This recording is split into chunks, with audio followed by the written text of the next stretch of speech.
Welcome the Lord's chosen. Every enemy writes their own ending, and the tragic part is they always think they're writing yours. History has a strange habit of rewarding arrogance with humiliation. It's not just kingdoms that collapsed because rulers couldn't resist pushing one step too far. Even in the modern world, entire empires, corporations, and dynasties have burned themselves down by trying to squeeze out one last drop of control. The irony. That final step is never about strategy. It's about ego, and ego never checks for landmines. For the chosen ones, that moment is almost poetic. The very schemes designed to bury you become the bulldozers that clear your path. The hatred that was supposed to isolate you suddenly exposes them. It's the classic twist. They didn't just trip over you, they tripped over themselves while chasing you. Think of it like someone trying to push you into a pit, only to discover they were standing at the edge the whole time. And here's the humor hidden in all this tragedy. Your enemies genuinely believed they were brilliant. They rehearsed their lines, choreographed their takedowns, maybe even gave each other pep talks. But when the curtain rose, they slipped on their own banana peel. Not because you out-schemed them, but because life has a way of making arrogance look ridiculous on the main stage. This is the story of how your enemies crossed the line, stretched 1 inch too far, and collapsed under the weight of their own miscalculation. Not with your silence, not with your retreat, but with their own undoing, step by step, until the fall was inevitable. Number one, they crossed the line that was protecting them. What your enemies never realized is that boundaries aren't always there to keep you safe. Sometimes they exist to protect the ones who are foolish enough to challenge you. In their eagerness to prove their power, they stepped into a territory where consequences don't negotiate. That single step too far wasn't just a mistake. It was an invitation for reality to correct them. People often think restraint is weakness. They assume your calm is a lack of power, your silence a lack of response. But restraint is its own kind of weapon. It draws a line in the sand that says, this far, no further. And for a long time, your enemies benefited from that line without even realizing it. As long as they stayed within it, they could mock, test, and provoke without facing the full storm that comes when a boundary is broken. But arrogance blinds, and arrogance always pushes. The moment they crossed that line, the shield that was unknowingly covering them vanished. They believed they were hurting you by going deeper, striking harder, pushing heavier, when in truth they had just stripped themselves of their last layer of protection. That's the irony. The very limit they broke was the one thing keeping them from complete destruction. By going further, they weren't just attacking you, they were exposing themselves to a backlash they could never survive. The fall was inevitable because they had no awareness of balance. In life, every action has weight. Every move carries risk. The line was there as a balance point, the last warning before the ground gave way. They ignored it, thinking rules didn't apply to them, thinking you were powerless to respond. But that's where their downfall began, because lines aren't erased without cost. Their collapse wasn't dramatic at first. It started subtly. Relationships strained, trust eroded, opportunities slipped. But once the line was broken, it all accelerated. Suddenly, what they thought was their strongest position became their weakest. And the truth revealed itself with brutal clarity. They had been protected all along, not by their own intelligence, but by the very boundary they thought was keeping you contained. When they crossed it, they didn't just fall. They proved that the line wasn't your limit, it was theirs. Number two, hatred made them sloppy. The truth is, no enemy collapses because they lack intelligence. They collapse because their emotions hijack their intelligence. Hatred is one of the most intoxicating poisons a person can drink. It doesn't cloud their judgment immediately. At first, it sharpens it, making them focus entirely on you. But that sharpness turns jagged over time. Instead of being careful, they become careless. Instead of being strategic, they become obsessed. An obsession doesn't think clearly, it simply reacts. Your enemies may have started with patience. They studied you, whispered about you, plotted in secret. But the longer they held on to their resentment, the less control they had over it. Hatred is never satisfied with small victories. It demands more. It whispers, go further, hit harder, push again. And so they did. But with every extra step, they left fingerprints where they should have been invisible. They spoke too loud when silence would have concealed them. They moved too quickly when waiting would have weakened you. They cut corners, exposed motives, and revealed truths, all because hatred doesn't allow for precision. The irony is their hatred gave them tunnel vision. They thought only about defeating you, never about what it was costing them. They ignored opportunities, neglected alliances, and overlooked cracks in their own lives, all because they were too busy watching yours. Hatred narrows the mind. It convinces people they are advancing when in reality they are standing still, bleeding energy into a fight that gives them nothing in return. And the more they focused on you, the more life passed them by. This is why hatred always burns the one who carries it. It eats away at wisdom, erodes caution, and destroys timing. Your enemies may have convinced themselves they were in control, but the truth is, they were puppets to their own bitterness. Every reckless word, every rushed decision, every exaggerated move was proof that they were no longer thinking, they were reacting. And reaction without foresight is self-sabotage. In the end, they didn't lose because you outsmarted them.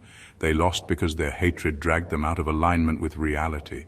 Hatred pushed them past logic, past balance, and finally past redemption. They thought they were building your downfall, but what they were really building was the mess that would expose them. Number 3, they turned you into the mirror they feared. Enemies always believe they're attacking something outside of themselves, but the truth is, what they fight in you is what they cannot stand in their own reflection. In their rush to discredit you, they ended up exposing who they really are. By calling you weak, they revealed their own insecurity. By calling you fake, they revealed their own dishonesty. By calling you undeserving, they admitted how little they believe in their own worth. The irony is painful. The harder they tried to define you, the clearer their true nature became. Hatred and envy are powerful mirrors. They force people to project their internal struggles outward, pretending the problem is someone else. Your enemies never hated you because of who you are. They hated you because of what you reminded them of. Their failures, their wasted time, their lack of courage, their refusal to grow. And when they attacked you, they were only screaming at the parts of themselves they couldn't bear to face. That's why they couldn't let it go. That's why their obsession ran so deep. You weren't just a person to them. You became proof of everything they denied about themselves. The beauty of this is how unintentional it is. They never set out to reveal their shadows. They thought they were crafting an image of you that would convince others to see you in the worst light. But the more they spoke, the more people started noticing the cracks in their voice, the inconsistencies in their story, the desperation in their tone. Instead of destroying your name, they stained their own. Without realizing it, they had made you the measuring stick of their own failures. This is why their fall feels unavoidable. A person can only project for so long before truth pushes back. They spent their energy pointing fingers, forgetting that each accusation was a confession in disguise. When they called you arrogant, people saw their pride. When they said you would never last, people noticed how fragile their own position was. They weren't just exposing you. They were broadcasting the very demons they worked hardest to hide. In the end, they turned you into the mirror they feared the most. And that reflection didn't destroy you. It destroyed them. Because once the truth is visible, no amount of lies can hide it again. Number 4, they proved your warnings right. From the very beginning, you didn't speak out of arrogance or fear. You spoke out of clarity. You could see patterns, outcomes, and consequences long before they materialized. But to your enemies, your warnings felt like threats. Your foresight felt like provocation. They laughed, rolled their eyes, and mocked what they couldn't understand. The more you spoke, the more they dismissed you. What they didn't realize was that every warning you gave them wasn't a bluff. It was a forecast. And a forecast doesn't need belief to come true. It simply unfolds. Their resistance became your validation. With each move to discredit you, they ended up stepping right into the very traps you warned them about. They thought you were exaggerating, but life exposed them with surgical precision. They scoffed at your caution, only to discover too late that the danger wasn't a story you were telling. It was a reality they were triggering. The collapse of their schemes didn't just happen. It matched your words point for point, like a script they refused to stop reading. What makes it even more striking is how public it became. When you warned them privately, they ignored you. When you stood firm in your decisions, they mocked you. But when the fallout arrived, it arrived where everyone could see. The same people who once doubted you started connecting the dots. It wasn't luck. It wasn't coincidence. You had been right all along, and their downfall became the evidence no one could deny. This is the cruel twist of arrogance. By resisting what would have saved them, they confirmed the very truth they rejected. They didn't just validate your warnings. They turned your credibility into a monument. Even those who once sided with them were forced to admit that your foresight was not only accurate, but necessary. And while they scrambled to explain away the wreckage, your words stood untouched, echoing louder than their excuses. In the end, they became their own proof. By mocking your insight, they built the stage for its fulfillment. By ignoring your caution, they triggered its consequences, and by collapsing in public view, they stamped your warnings with a seal no one could remove. Undeniable truth.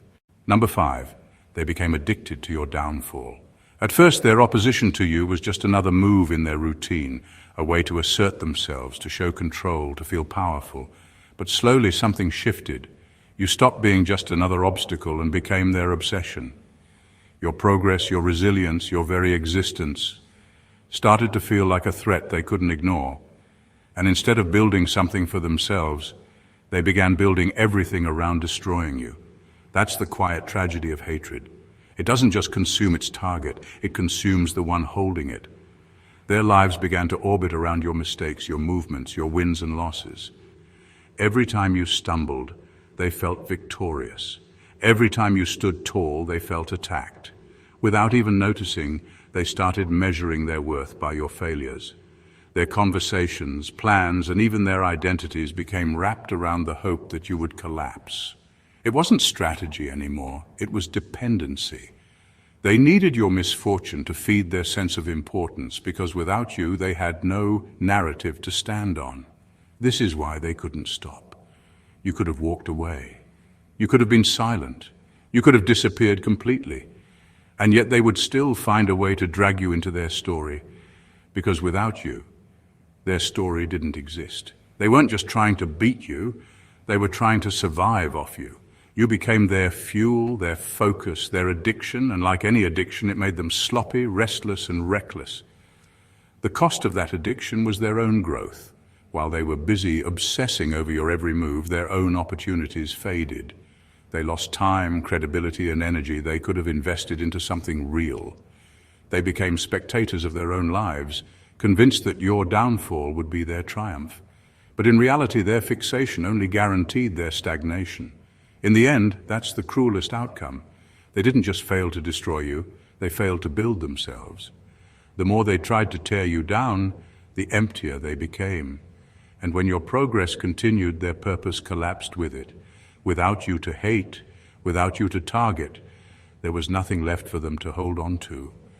Their entire identity dissolved, because their power never existed on its own. It was only borrowed from your shadow. Number 6, their overconfidence was the trap.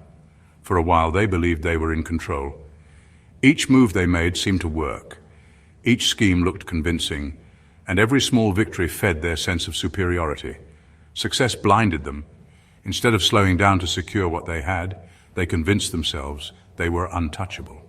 That's the dangerous thing about pride. It doesn't whisper caution, it shouts invincibility. And when people start to believe they can't lose, they stop paying attention to the ground beneath them. They thought one more move would finish you. They believed if they pushed a little harder, the balance would finally break in their favor.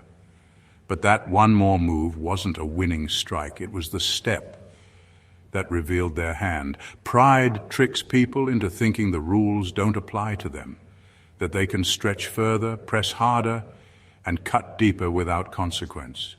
But life doesn't work that way. Every ladder built from arrogance eventually leads to a cliff, and the step they thought would lift them higher became the drop that shattered everything they had built. The truth is, they didn't understand timing. Wisdom knows when to stop, but pride never stops. Pride convinces people that enough is never enough, and so they pushed, not realizing they were past the point of safety. Their downfall wasn't caused by lack of strength, but by lack of restraint. If they had paused, they might have sustained their illusion longer, but by going too far, they tore open the very seams of their plan. What makes it almost poetic is how avoidable it was. They weren't defeated by your retaliation or by some outside force. They were defeated by their own excess. Their downfall was self-authored, signed with their own arrogance. People watched them fall, not because you exposed them, but because they exposed themselves by refusing to stop climbing a ladder that ended in thin air. In the end, their overconfidence wasn't just a flaw, it was their executioner. They mistook recklessness for strength and excess for dominance. And when the trap finally closed, it wasn't sprung by you. It was sprung by the pride that carried them straight to the edge, disguised as progress, until gravity did the rest. Number 7, they gambled with what they couldn't afford to lose. In their desperation to see you fall, they treated their own stability like spare change. Reputation, relationships, resources, all of it became poker chips in a game they thought they couldn't lose. But the problem with gambling is simple.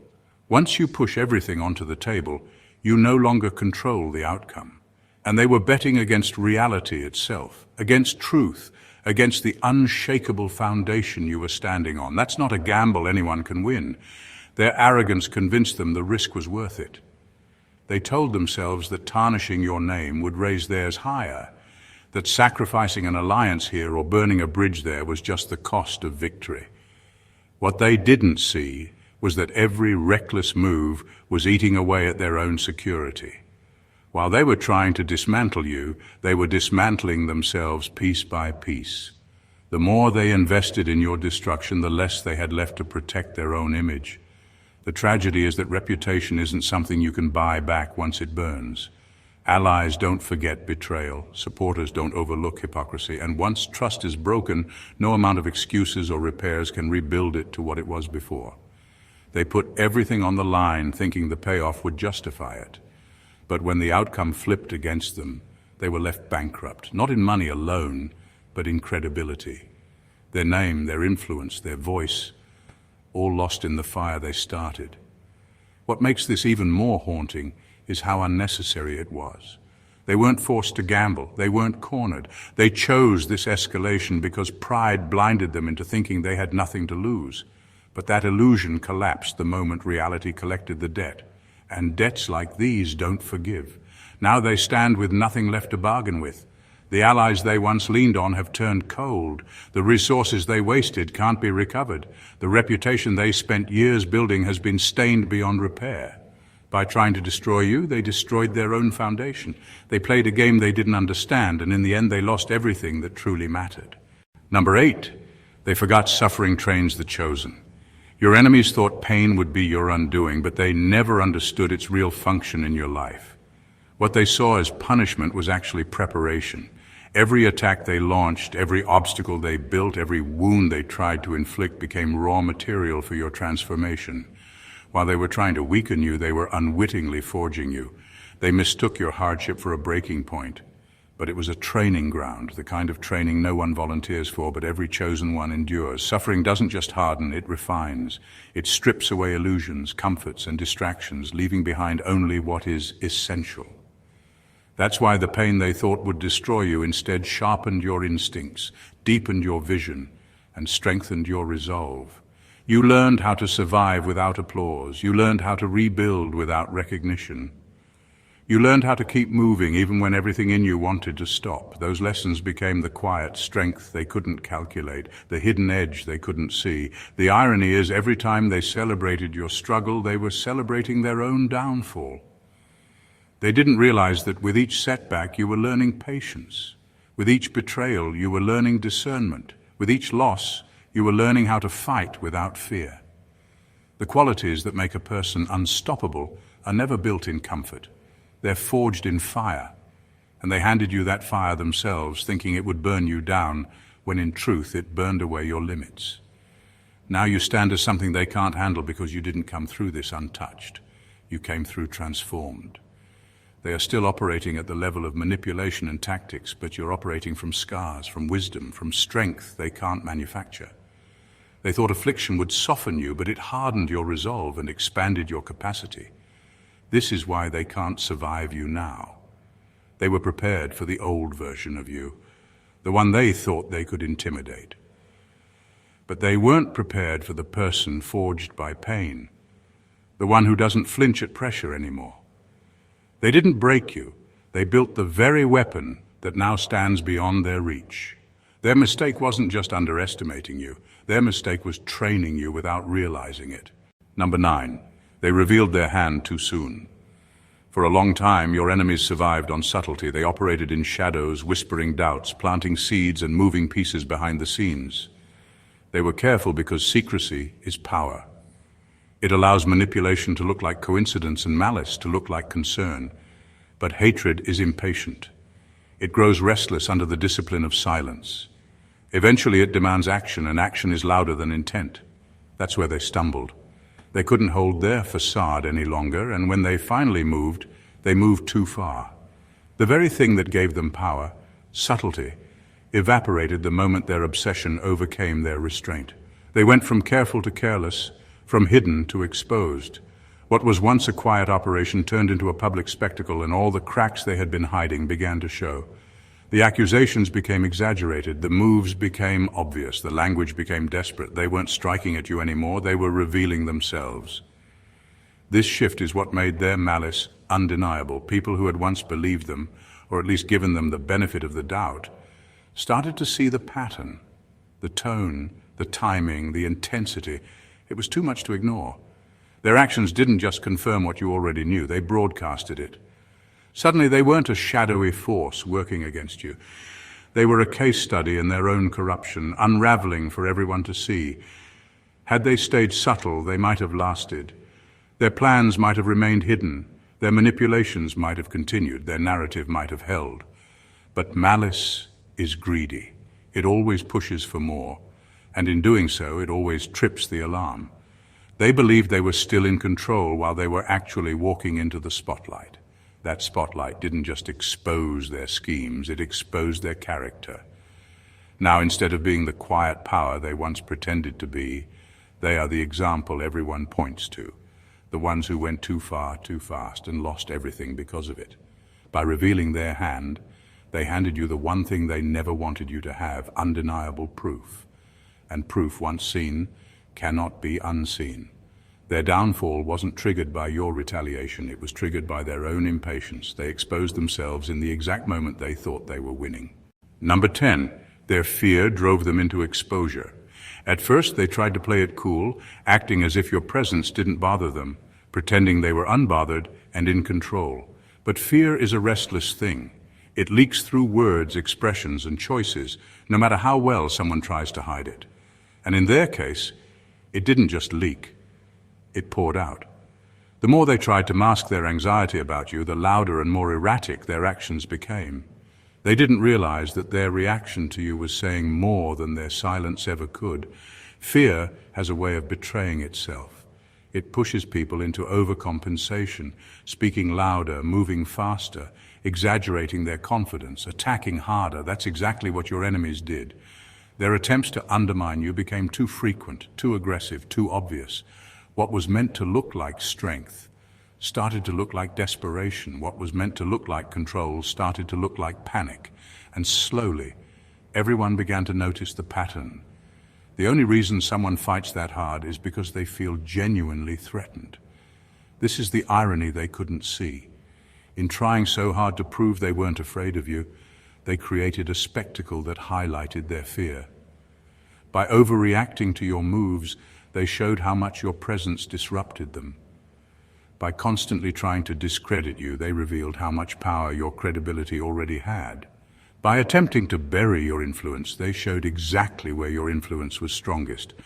Fear always points to the thing it fears, and in their case, it pointed straight at you.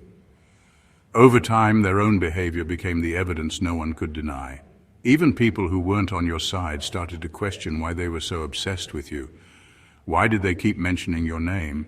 Why were they so invested in your failure? And just like that, Their attempts to hide their weakness turned into a confession broadcasted to everyone watching. In the end, they didn't just expose their fear, they exposed their position. They made it clear you were not the small threat they painted you as. You were the force they couldn't ignore. Their fear drove them into exposure, and once exposed, their power began to evaporate. They announced their own weakness without even realizing it, and that was the moment they lost the ability to disguise it again. Number 11. They mistook silence for permission. In their eyes, your restraint was a green light. They assumed your quietness meant you were powerless, indifferent, or intimidated.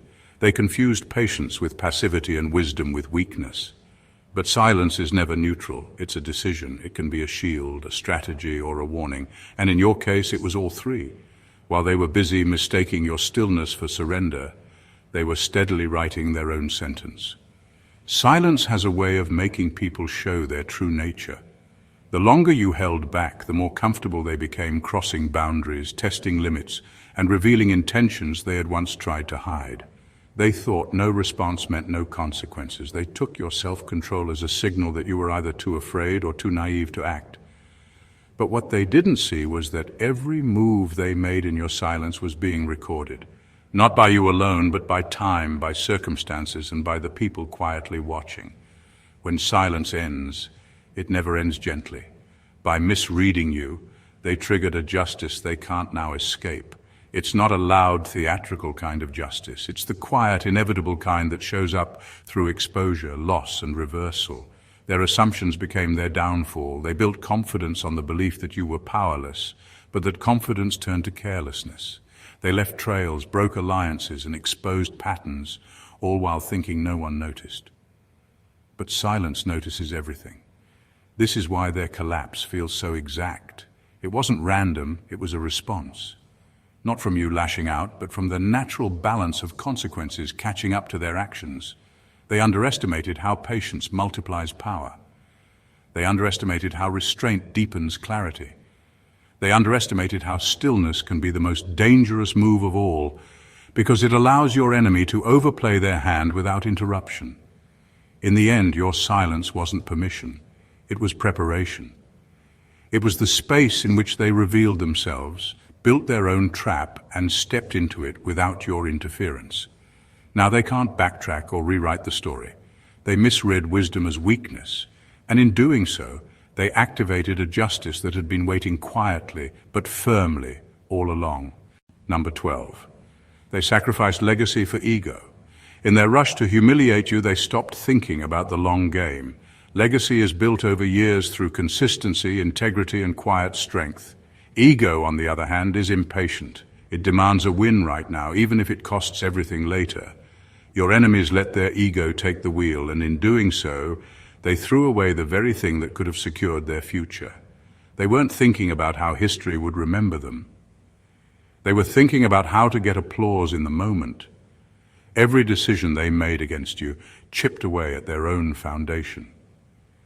They burned bridges with allies, undermined their credibility, and acted in ways that contradicted their public image.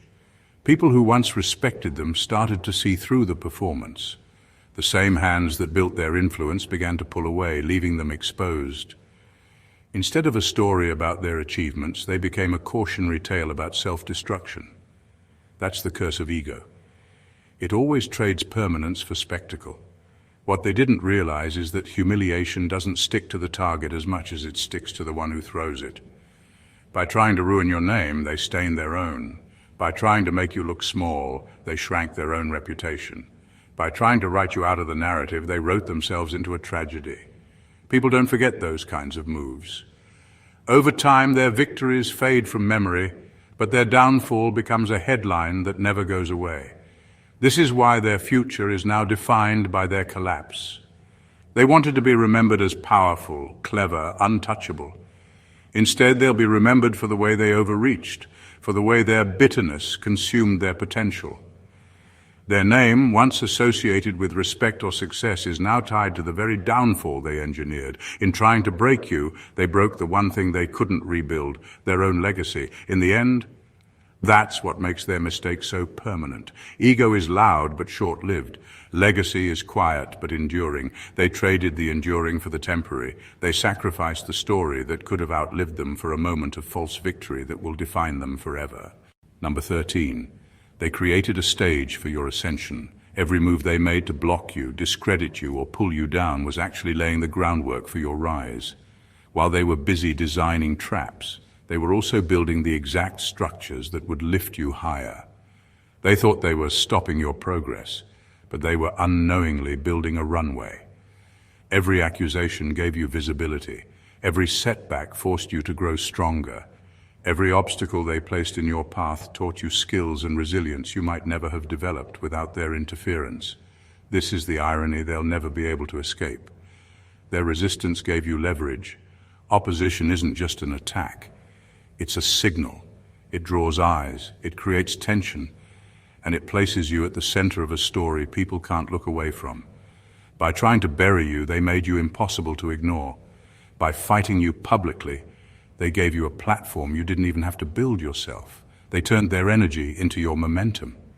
They couldn't see that adversity is fertilizer. It forces growth in directions you wouldn't have gone otherwise. Their schemes taught you how to navigate pressure, how to hold your composure under fire, and how to become strategic where you once may have been reactive.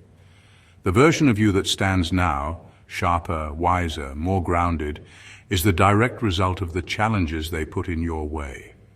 In trying to crush you, they forged you into something they cannot handle. Now the stage they built for your downfall has become your podium. The crowd they gathered to watch you fail is the same crowd witnessing your rise. The energy they invested in pulling you down is the same energy elevating your story. Without knowing it, they handed you the proof of your strength, the spotlight for your message, and the chance to ascend on a platform made from their own efforts. Their greatest mistake wasn't underestimating you, it was overestimating themselves. They thought they were architects of your defeat, but they were only construction workers for your ascension. And the higher you go, the more undeniable it becomes that every plot they designed was really just building your throne. Number 14, they wanted proof you weren't chosen, but their very collapse became the undeniable evidence that you were. From the start, they set themselves up as the judges of your destiny. They believed their rejection, ridicule, and resistance would discredit you in the eyes of others. They thought that by questioning your worth, they could erase it. But being chosen isn't a title someone hands you. It's revealed by what survives and what doesn't. And in trying to prove you weren't authentic, they ended up proving the opposite. Every scheme they created was meant to expose you, yet it only exposed them. Every trap they set was supposed to catch you, yet it caught their own character. Every accusation they threw was supposed to tarnish your name, yet it stained their own. While they were working to build a case against you, they were simultaneously building the evidence that would vindicate you without you even lifting a finger. It wasn't your defense that cleared your name, it was their downfall that did. What makes it so striking is how undeniable it became. People can argue opinions, but they can't argue outcomes. When the dust settled, the one standing was you, not them. Their collapse wasn't just an accident. It mirrored every truth you had carried quietly. It validated your endurance, your authenticity, your purpose. The very people who doubted you were forced to connect the dots. If you weren't chosen, why did everything meant to destroy you end up failing? Why did those who opposed you crumble under their own weight while you continued to rise? Their ending became your evidence because it shifted the narrative. You didn't have to argue, plead, or prove anything. Their failure became the proof. Their exposure became the confirmation. Their downfall became the stamp that even skeptics couldn't ignore. Without realizing it, they made your case stronger than any speech or defense ever could. In the end, they served as their own testimony. They wanted to be the evidence that you were a fraud, but they became the evidence that you were exactly who you said you were. Their collapse didn't just clear your name, it crowned it. Their ending wasn't just a loss for them, it was the undeniable sign that you were chosen all along. In the end, their downfall was never just about their mistakes. It was about your confirmation. Every scheme, every attempt to break you, every step too far they took was secretly orchestrating the proof of who you are. They thought they were dismantling you, but they were only dismantling themselves. They thought they were writing your ending, but they were drafting their own collapse. And when the dust cleared, the evidence stood without debate. You were chosen, and nothing could undo it. Your scars became your strength, their traps became your training, their resistance became your rise. They gambled with ego, and you inherited the legacy. That is the quiet justice of being chosen. You don't have to force the narrative. Time itself exposes the truth. They fall, and you remain. They mocked, and you endured. They doubted, and you became undeniable. So let them have their noise, their arrogance, their fleeting victories.